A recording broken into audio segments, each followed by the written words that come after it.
De fet, amb la cadira de rodes jo mai he tingut problemes per fer el que sigui, no? Excepte els primers mesos, no? El primer mesos, el primer any, no?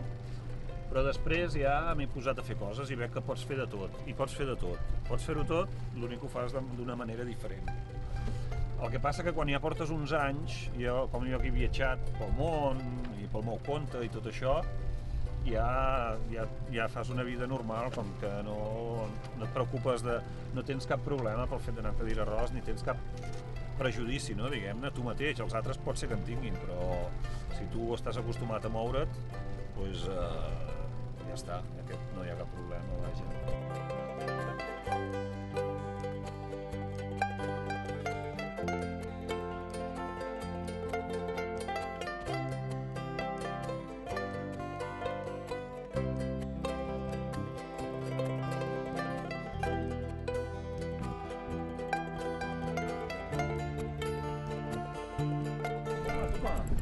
Ei, guapo, eh?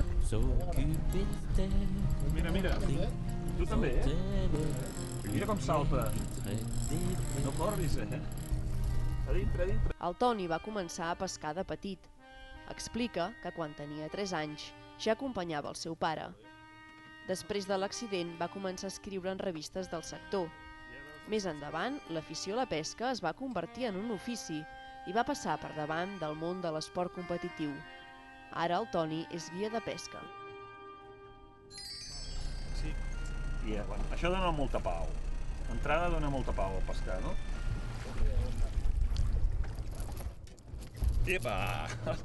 Hòstia, doncs això és que... Això és una barracuda petita. Això és de la família de la barracuda, això. Molta gent, potser que no el coneix, quan a sobre de tot això ens veu la cadira, pensa...